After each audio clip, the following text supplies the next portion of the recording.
Tidak ada lain, tiada bukan, yaitu di Amsal 31 yang terkenal dengan The Proverbs 31 Lady. Wah, ini standarnya high sekali. Ya ampun, standarnya tuh high, lebih baik aku baik. Salah, jangan mikirnya gitu. Amsal 31 wanita ini bukan wanita sempurna, tapi menunjukkan arah. Bahwa seorang perempuan harus ke arah itu. Dan laki-laki juga harus berperan untuk menjadikan wanita yang Tuhan percayakan alias istri kalau yang sudah menikah ini menjadi lebih indah. Ya. Perempuan itu jadi lebih indah kalau didukung oleh prianya, bukan dikutuki. Dan bukan disyukuri kalau dia salah.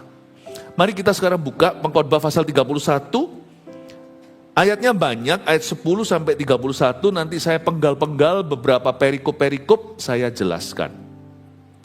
Judulnya puji-pujian untuk istri yang cakap. Tunggu dulu sebelum kita baca. Ini adalah kumpulan amsal-amsal untuk Lemuel dari ibunya. Ini bukan Salomo, ini Lemuel, raja namanya Lemuel. Ini mamanya, tulis amsal untuk dia. Dan salah satu tulisan itu menceritakan tentang istri idamannya. Jadi Amsal 31 nggak boleh dibaca sebagai checklist saja. Perempuan harus cek. Ini ada nggak? Ini ada nggak ya sama gua? Atau belum ada pada saya? Ini PR-ku, ini sudah kubuat, ini sudah kulakukan, ini sudah digenapi, ini belum terjadi. Bukan hanya checklist. Amsal 31 itu sebenarnya adalah sebuah search list bagi laki-laki. Karena ini adalah seorang mama, tuliskan kriteria untuk anak cowoknya yang adalah seorang raja. Ini adalah tulisan seorang ibu cari menantu perempuan. Search list, bukan checklist. Sekali lagi, wanita Amsal 31 itu tidak ada. Ini visinya. Gak ada orang sempurna, Paulus pun mengakui. Bukan aku bertindak seolah-olah aku sempurna atau berpikir demikian. Tapi aku melakukan sesuatu yaitu lupakan yang di belakangku. Berlari-lari pada tujuan, pada upah yang ada di depan, mahkota sorgawi dari Tuhan. Aku bukan berbuat sesuatu seolah-olah sudah sempurna. Tetapi Tuhan yang akan menyempurnakan aku. Tuhan menangkap aku dan membentuk aku. Mari kita lihat, Amsal 31 ini adalah sebuah gambaran. Ini arah yang benar. Bagi seorang perempuan, ini arah hidupmu. Apalagi yang sudah menikah. Bagi seorang laki-laki, kita tahu bagaimana berdoa. Bagaimana seorang suami mendoakan istrinya. Jangan pakai Amsal 31 untuk menuntut dia. Atau apalagi untuk menghakimi dan mendakwa. Pakai Amsal 31 sebagai kerinduan bersama. Seolah-olah berat ya perempuan sekarang yang dijadikan objeknya. Sabar, kebaktian sebelum ini laki-laki sudah dibully.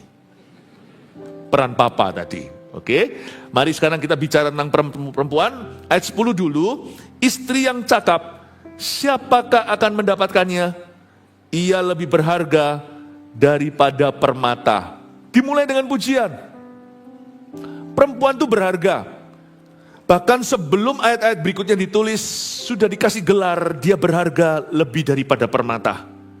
Tuhan tidak menuntut kemampuanmu, tapi Tuhan menuntut niat hati dan kemauanmu. Bertobat itu bukan langsung jadi santo atau santa. Bertobat itu artinya berbalik arah dari yang salah. Detik di mana Abraham percaya, dia langsung di mata Tuhan sudah menjadi bapak segala bangsa, anak satu pun belum punya. Waktu hatimu berkata, aku mau Tuhan, Tuhan langsung menjadikan itu. Tuhan menganggap itu dan memperhitungkannya sebagai kebenaran. Jangan kita sebagai suami, kalau sudah menikah, tuntut, itu loh. Pastor Philip bilang begini, saya dijadikan obat nyamuk. Saya dijadikan perangkap tikus, saya dijadikan takut-takutan. Bukan. Tapi ayat-ayat ini untuk kita encourage. Encourage itu bukan menuduh, bukan memburu-buru. Encourage itu mendorong, honey, I know you can do it. I love you. Aku juga banyak salahnya, kita saling memaafkan, saling mengampuni. Tapi aku dukung, karena ini adalah your destiny. Ini adalah takdir Tuhan atas perempuan. Apa yang bisa kulakukan untuk membuat ini terwujud dalam hidupmu? Perempuan itu kalau dicintai tambah cantik. Tadi saya bercanda di ibadah sebelumnya, tapi sebenarnya saya serius. Mau sana bunga sekolah kayak, kalau pernikahannya tidak bahagia, nanti jadi bunga Kamboja. Perempuan itu cantik, itu tidak bisa dilihat di waktu dia umur belasan. Mereka akan tambah cantik.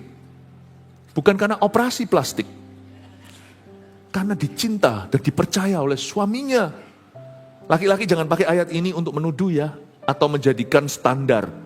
Karena itu saya mau fair-fairan. Ayat pertama berkata istri yang cakap, oke. Siapakah akan mendapatkannya? Saya kasih jawabannya karena ini pertanyaan. Suami yang cakap. Saya ulang, istri yang cakap, siapakah yang akan mendapatkannya? Suami yang cakap. Kalau suaminya cuma bercakap-cakap, istri bisa balas begini, lu ngaca dulu, gitu. Jangan ditiru ya. Ini cuma rekayasa dan ini hanyalah ilustrasi. Lu ngaca dulu ya. Lu dapat sesuai level lu. Jangan menghina aku. Kamu tidak bisa mendapatkan, kamu tidak layak mendapatkan lebih dari aku. Kamu ya cuma gitu. Dalam hati aja. Jangan dikeluarkan. Kalau dia banding-bandingkan Anda dengan istri orang, dibanding-bandingke ya mesti kalah. Kalah muda. Tapi jaga-jaga jikalau suami Anda menuntut Anda, yang laki-laki di sini kekang diri. Kalau kita mau nuntut istri yang cakap lagi, bukan cuma cakap. Cakap itu bicara tentang lengkap. Kita ngaca dulu. Kita sudah cakap gak? Siapa yang bisa mendapatkan istri yang cakap? Suami yang lebih cakap. Makanya laki-laki itu dewasanya lebih lamban. Zaman sekarang itu orang-orang harus pacaran itu belasan tahun. Kenapa sih? Anak-anak saya dari kecil sudah saya tentukan. Bukan saya paksakan, tapi saya beri pengertian. Sampai mereka bertumbuh dewasa dengan pemahaman. Anak pertama udah mau menikah. Anak kedua mau lulus S2. Umur 20 dia lulus master. Ini pulang Desember. Sampai sekarang enggak pacaran, belum pacaran sekali. Apalagi laki-laki, saya bilang, pria itu prosesnya lebih lapis legit, lebih lama. Untuk Anda jadi dokter dan suster, mana lebih lama sekolahnya? Dan untuk dokter spesialis dengan dokter umum, mana lebih lama? Untuk ketua surgeon, ketuanya operasi, siapa lebih suwe? Siapa lebih lama? When you are a leader, it takes longer. Untuk Anda pemimpin lebih lama. Gak harus loh.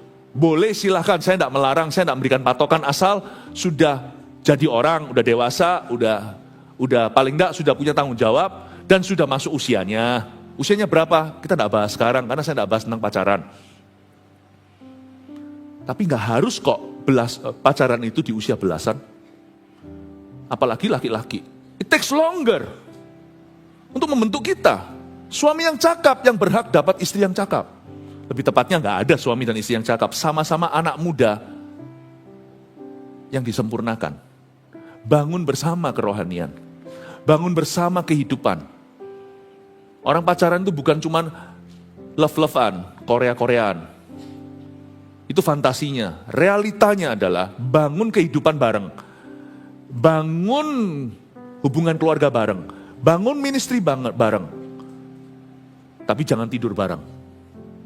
Itu bukan hakmu sekarang. Bangun sama-sama kerohanian. Sebenarnya istri cakap itu tidak ada. Yang ada adalah orang muda yang cakap mengikut Tuhan. Yang dua-dua dibentuk suatu hari. Menjadi pacar, menjadi tunangan yang cakap. Dan menjadi suami dan istri yang cakap.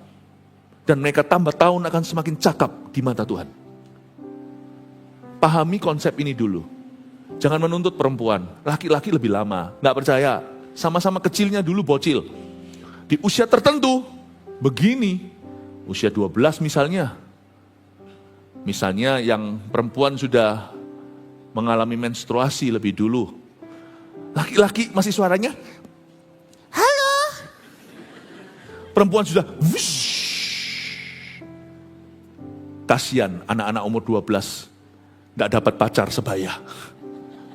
Yang cowok semuanya KT. Tapi tunggu sebentar lagi dalam waktu seminggu, waktu yang cowok umur 14. Tiba-tiba dalam seminggu itu sungguhan banyak orang tua yang bersatu.